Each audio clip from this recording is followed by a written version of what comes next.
The Holy War. In my travels, as I walked through many regions and countries, it was my chance to arrive at that famous continent of universe. A very large and spacious country it is. It lieth between the two poles, and just amidst the 4 points of heaven.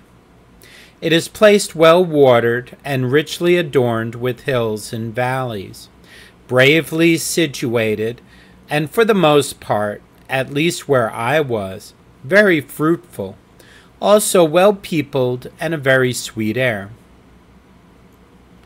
The people are not all of one complexion, nor yet of one language, mode, or way of religion, but differ as much, it is said, as do the planets themselves.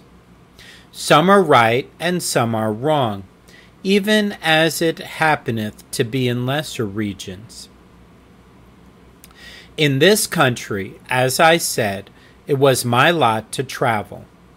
There traveled I did, and that so long, even till I had learned much of their mother tongue, together with the customs and manners of them among whom I was. And, to speak the truth, I was much delighted to see and hear many things which I saw and heard among them. Yea, I had to be sure, even lived and died, a native among them. I was so taken with them and their doings, had not my master sent for me home to his house, there to do business for him and to see business done. So, Mansoul, originally a beautiful place. Now there is, in this gallant country of universe, a fair and delicate town, a corporation called Mansoul. A town for its buildings so curious, for its situation so commodious, for its privileges so advantageous, I mean with reference to its original, that I may say of it, as was said before of the continent in which it is placed, there is not its equal under the whole heaven.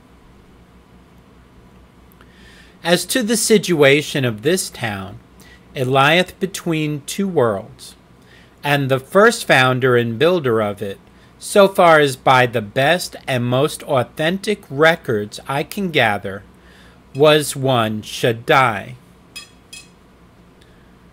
Shaddai means the all-sufficient or almighty. Okay, was one Shaddai, and he built it for his own delight. And God said, let us make man in our image, after our likeness, and let them have dominion over the fish of the sea, and over the fowl of the air, and over the cattle, and over all the earth, and over every creeping thing that creepeth upon the earth. Genesis chapter 1, verse 26. Let me read that again. As to the situation of this town, it lieth between two worlds, and the first founder and builder of it, so far as by the best and most authentic records I can gather, was one Shaddai, and he built it for his own delight. He made it the mirror and glory of all that he made, even the top piece, beyond anything else that he did in that country. Yea, so goodly a town was Mansoul, when first built, that it is said by some, the gods at the setting up thereof came down to see it, and sung for joy. And as he made it goodly to behold, so also mighty to have division over all the country round about. Yea, all were commanded to acknowledge Mansoul for their metropolitan. All were enjoined to do homage to it. I, the town itself, had positive commission and power from her king to demand service of all, and also to subdue those that any ways denied it. the security of man's soul. There was reared up in the midst of this town a most famous and stately palace. Let's see, what about that palace? The heart and condition of man in his original state. So the palace is our heart. Okay, there was reared up in the midst of this town a most famous and stately palace. For strength it may be called a castle. For pleasantness a paradise. For largeness a place so copious as to contain all the world. He hath made everything beautiful in his time. Also he hath set the world in their heart. Looks like Ecclesiastes chapter 3, verse 11. For largeness, a place so copious as to contain all the world. This place the king Shaddai intended, but for himself alone, and not another with him, partly because of his own delights, and partly because he would not that the terror of strangers should be upon the town. This place Shaddai made also a garrison of, but he committed the keeping of it only to the men of the town. The walls of the town were well built, yea, so fast and firm were they, knit and compacted together, that, had it not been for the townsmen themselves, they could not have been shaken or broken forever.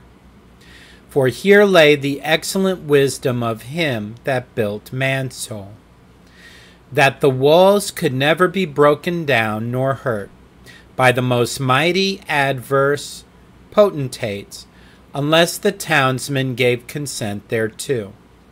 This famous town of man's soul had 5 gates, at which to come out, and at which to go in, and these were made likewise answerable to the walls, to wit, impregnable, and such as could never be opened nor forced, but by the will and leave of those within. The names of the gates are these: ear gate, eye gate, mouth gate, nose gate, and feel gate. Diabolus or Satan attacks man's soul. Other things that belonged to the town of man's soul, which if you adjoin to these, will yet give further demonstration to all of the glory and strength of the palace. It had always a sufficiency of provision within its walls. It had the best, most wholesome and excellent law that was then extant in the world. There was not a rogue, a rascal, or traitorous person then within its walls. They were all true men and fast joined together. And this, you know, is a great matter. And to all these it had always, so long as it had the goodness to keep true to Shaddai the king, his countenance, his protection, and it was his delight, and so on. Well, upon a time there was one Diabolus, a mighty giant, made an assault upon the famous town of man's soul, to take it, and make it his own habitation. This giant was one of the blacks or Negroes, and a most raving prince he was. We will, if you please, first discourse of the original of this Diabolus, and then of his taking of this famous town of man's soul. This Diabolus is indeed a great and mighty prince, and yet both poor and beggarly.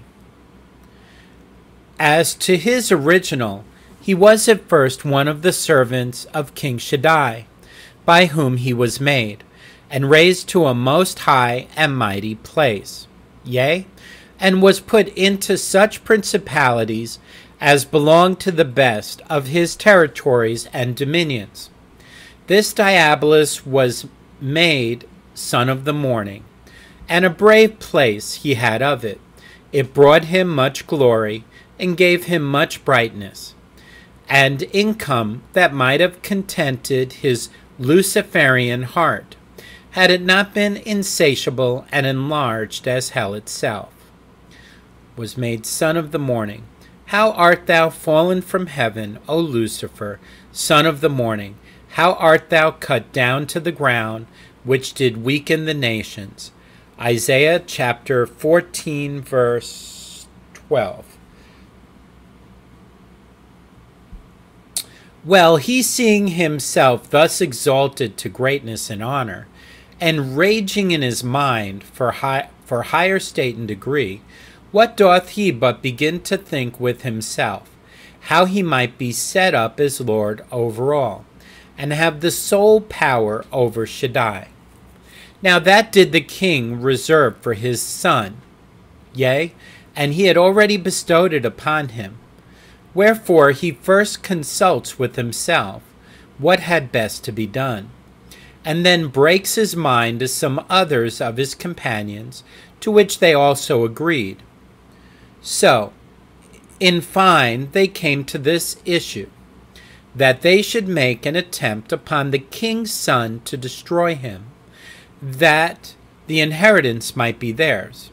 Well, to be short, the treason, as I said, was concluded, the time appointed, the word given, the rebels rendezvoused, and the assault attempted. Now the king and his son, being all and always I, could not but discern all passages in his dominions. And he, having always a love for his son, as for himself, could not, at what he saw, but be greatly provoked and offended. Wherefore, what does he but take them in the very nick, and first trip that they made towards their design convicts them of the treason, horrid rebellion, and conspiracy that they had devised, and now attempted to put into practice, and cast them altogether out of all place of trust, benefit, honor, and preferment. This done, he banishes them to court, turns them down into horrid pits, never more to expect the least favor from his hands, but to abide the judgment that he had appointed, and that for ever and ever. The angels ejected from heaven. Let's see. And the angels which kept not their first estate, but left their own habitation, he hath reserved in everlasting chains unto darkness, unto the judgment of the great day. Jude 6. And the next thing will be sober, be vigilant, because your adversary the devil, as a roaring lion, walketh about, seeking whom he may devour. 1 Peter 5:8. All right, now they being thus cast out of all place of trust, profit, and honor, and also knowing that they had lost their prince's favor forever, being banished his court, and cast down to the horrible pits, you may be sure they would now add to their former pride what malice and rage against Shaddai and against his son they could. Wherefore, roving and ranging in much fury from place to place, if perhaps they might find something that was the king's, to revenge themselves on him, by spoiling that, at last they happened into this spacious country of universe, and steered their course toward the town of Mansoul. Council of the Fallen Angels. And considering that that town was one of the chief works and delights of King Shaddai, what do they, but after counsel taken, make an assault upon that? I say, they knew that Mansoul belonged unto Shaddai, for they were there when he built and beautified it for himself. So when they had found the place, they shouted horribly for joy, and roared on it like as a lion on its prey, saying, Now we have found the prize, and how to be revenged on King Shaddai for what he hath done to us. So they sat down and called a council of war, and considered with themselves what ways and methods they had best engage in. for the winning to themselves this famous town of Mansoul, and these 4 things were then propounded to be considered of. First, whether they had best all of them to show themselves in this design to the town of Mansoul. Secondly, whether they had best to go and sit down against Mansoul in their now ragged and beggarly guise. Thirdly, whether they had best show to Mansoul their intentions, and what design they came about, or whether to assault it with words and ways of deceit. Fourthly, whether they had not best give out private orders to some of their companions to take advantage, if they see one or more of the principal townsmen, to shoot them, if thereby they shall judge their cause and design will the better be promoted. So Diabolus appointed to the attack. It was answered to the first of these proposals in the negative, to wit, that it would not be best that all should show themselves before the town, because the appearance of many of them might alarm and frighten the town, whereas a few, or but one of them, was not so likely to do it, and to cause this advice to take place. It was added further that if Mansoul was frighted, or did take the alarm, it is impossible, said Diabolus, for he spoke now, that we should take the town, for that none can enter into it without its own consent. Let therefore but a few, or but one assault Mansoul. And, in my opinion, said Diabolus, let me be he. Wherefore to this they all agreed, and then to the second proposal they came, namely, number 2, whether they had best to go and sit down before Mansoul in their now ragged and beggarly guise. To which it was answered also in the negative, by no means, and that because, though the town of Mansoul had been made to know, and to have to do with before now, things that are invisible, they never did as yet see any of their fellow creatures in so bad and rascally a condition as they. And this was the advice of the fierce Alecto. Then said Apollyon, the advice is pertinent, for one of us appearing to them as we are now, must needs both beget and multiply such thoughts in them as will put them into a consternation of spirit, and necessitate them to put themselves upon their guard. And if so, said he, then, as Diabolus said but now, it is in vain for us to think of taking the town. Advice of the infernal spirits.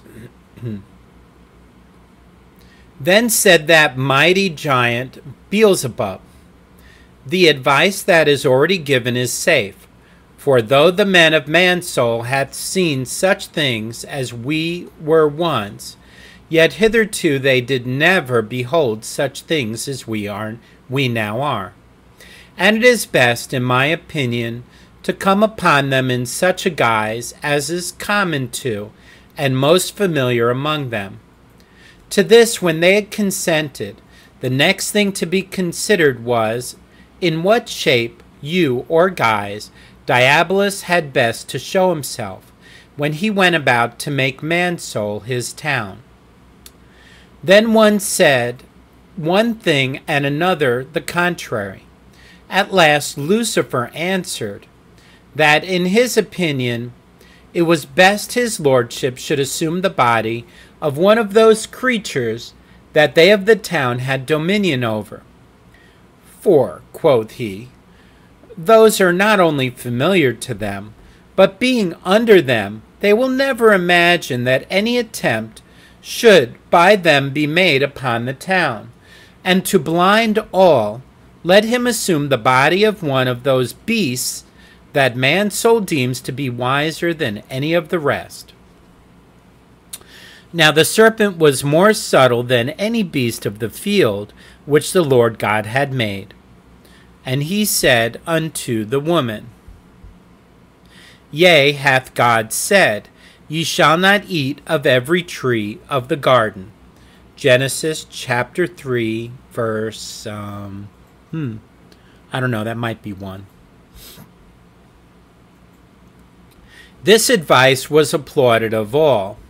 So it was determined that the giant Diabolus should assume the dragon, for that he was, in those days, as familiar with the town of Mansoul as now is the bird with the boy, for nothing that was in its primitive state was at all amazing to them. They then proceeded to the third thing, which was 3. Whether they had best show their inclinations or the design of their coming to man's soul or no. This also was answered in the negative, because of the weight that was in their former reasons, to wit, for that man's soul were a strong people in a strong town, whose walling gates were impregnable, to say nothing of their castles, nor can they by any means be won but by their own consent. Besides, said Legion, for he gave answer to this, a discovery of our intentions may make them send to their king for aid, and if that be done, I know what time of the day it will be with us. Therefore, let us assault them in all pretended fairness, covering our intentions with all manner of lies, flatteries, delusive words, feigning things that will never be, and promising that to them which they shall never find. This is the way to win man's soul, and to make them willingly open their gates to us, yea, and desire us also to come into them. And the reason why I think that this project will do is because the people of man's soul are now every one simple and innocent, all honest and true, nor do they as yet know what it is to be assaulted with fraud, guile, and hypocrisy. They are strangers to lying and dissembling lips. Wherefore we cannot, if thus we be disguised, by them at all be discerned. Our lies shall go for true sayings, and our dissimulations for upright dealings. What we promise them, they will in that believe us, especially if in all our lies and vain words we pretend great love to them, and that our design is only their advantage and honor. Now there was not one bit of a reply against this, for it went as current down as doth the water down a steep descent. Wherefore they go to consider of the last proposal, which was, the fourth proposition agreed on, which was 4. Whether they had not best to give out orders to some of their company to shoot some one or more of the principal of the townsmen, if they judged that their cause might be promoted thereby. This was carried in the affirmative, and the man that was designed by this stratagem to be destroyed was one Mr. Resistance, otherwise called Captain Resistance, and a great man in Mansoul. This Captain Resistance was, and a man that the giant Diabolus and his band more feared than they feared the whole town of Mansoul besides. Now who should be the actor to do the murder? That was the next, and they appointed the Ctesiphon, a fury of the lake, to do it. They thus, having ended the council of war, rose up and essayed to do as they had determined. They marched towards Mansoul, but all in a manner invisible save only one. Nor did he approach the town in his own likeness, but under the shape and in the body of the dragon. The parley began. So they drew up and sat down before Ear Gate, for that was the place of hearing for all without the town, as Eye Gate was the place of perception. So, as I said, he came up with his train to the gate, and laid his ambuscade for Captain Resistance within bowshot of the town. This done, the giant ascended up close to the gate, and called to the town of Mansoul for audience. Nor took he any with him, but one ill pause, who was his orator in all difficult matters. Now, as I said, he being come up to the gate, as the manner of those times was, sounded his trumpet for audience, at which the chief of the town of Mansoul, such as my Lord Innocent, my Lord Will, my Lord Mayor, Mr. Recorder, and Captain Resistance, came down to the wall to see who was there, and what was the matter. And my Lord Will, when he looked over and saw who stood at the gate, demanded what he was, and wherefore he was come, and why he roused the town of Mansoul with so unusual a sound. Diabolus then, as if he had been a lamb, began his oration, and said, Gentlemen of the famous town of Mansoul, I am, as you may perceive, no far dweller from you, but near, and one that is bound by the king to do you my homage, and what service I can, wherefore that I may be. See, Satan suggests hard thoughts of God. Okay. Wherefore that I may be faithful to myself and to you, I have somewhat of concern to impart unto you. Wherefore grant me your audience, and hear me patiently. And first, I will assure you, it is not myself but you, not mine but your advantage that I seek, but what I now do, as will full well be made manifest, by that I have opened my mind to you. For, gentlemen, I am, to tell you the truth, come to show you how you may obtain great and ample deliverance from a bondage that unawares to yourselves you are captivated and enslaved under. At this the town of Mansoul began to prick up its ears. And what is it, pray? What is it? Thought they.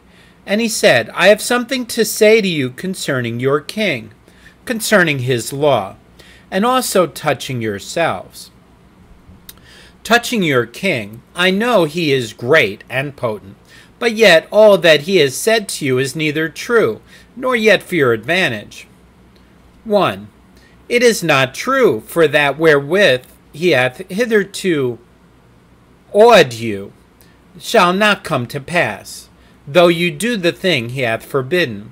But if there was danger, what a slavery is it to live always in fear of the greatest of punishment, for doing so small and trivial a thing as eating a little fruit is.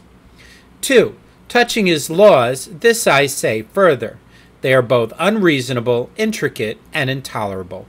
Unreasonable, as was hinted before, for that the punishment is not proportioned to the offense.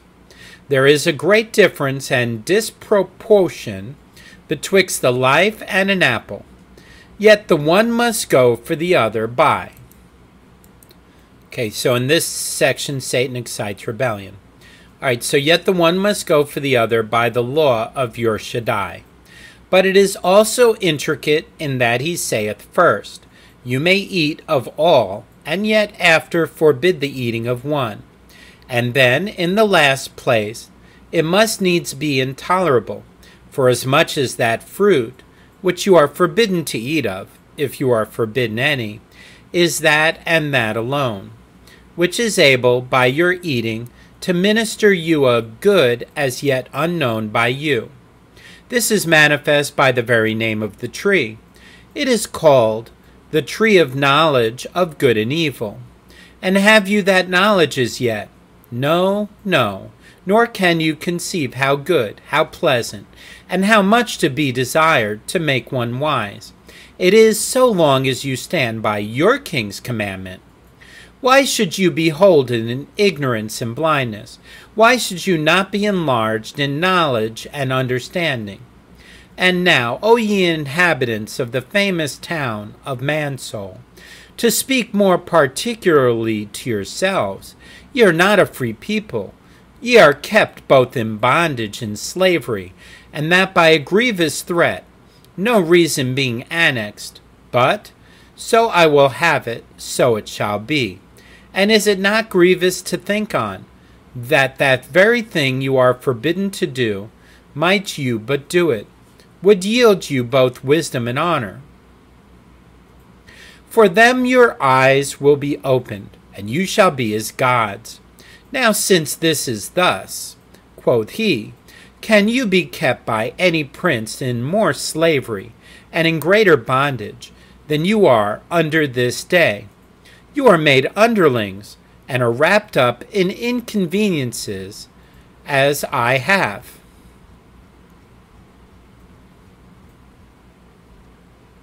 Well made appear, for what bondage greater than to be kept in blindness? Will not reason tell you that it is better to have eyes than to be without them, and that to be at liberty is better than to be shut up in a dark and stinking cave?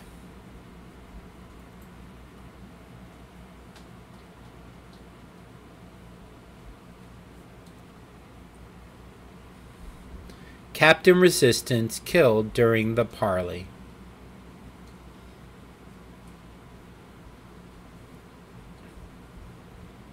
Resistance slain.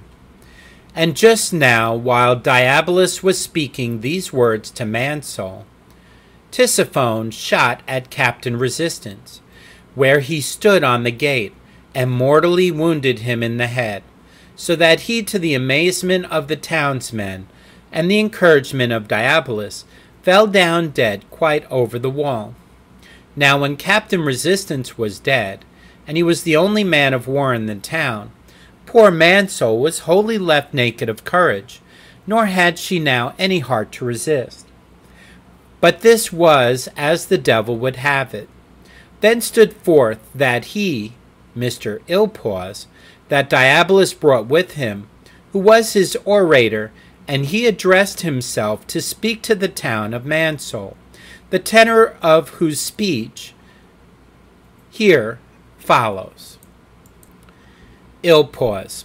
Gentlemen, quoth he, it is my master's happiness that he has this day a quiet and teachable auditory, and it is hoped by us that we shall prevail with you not to cast off good advice. My master has a very great love for you, and although he very well knows that he runs the hazard of the anger of King Shaddai, yet love to you will make him do more than that. Nor doth there need that a word more should be spoken to confirm for truth what he hath said. There is not a word but carries with itself evidence in its vowels. Innocency gone, we become slaves to sin. Carries within itself evidence in its bowels. The very name of the tree may put an end to all controversy in this matter. I therefore at this time shall only add this advice to you, under and by the leave of my lord. And with that he made Diabolus a very low kanji. Consider his words. Look on the tree and the promising fruit thereof. Remember also that yet you know but little, and that this is the way to know more. And if your reason be not conquered to accept of such good counsel, you are not the men I took you to be. But when the townsfolk saw that the tree was good for food, and that it was pleasant to the eye, and a tree to be desired to make one wise, they did as old Illpause advised. They took and did eat thereof. Now this I should have told you before, that even then when this Illpause was making his speech to the townsmen, my lord Innocency, whether by a shot from the camp of the giant, or from some qualm that suddenly took him, or whether by the stinking breath of that treacherous villain, old Ill-Pause, for so I am most apt to think, sunk down in the place where he stood, nor could he be brought to life again. Thus these two brave men died. Brave men I call them, for they were the beauty and glory of man's soul, so long as they lived therein, nor did there now remain any more a noble spirit in man's soul. They all fell down and yielded obedience to Diabolus, and became his slaves and vassals, as you shall hear. Holy War, Diabolus enters the town.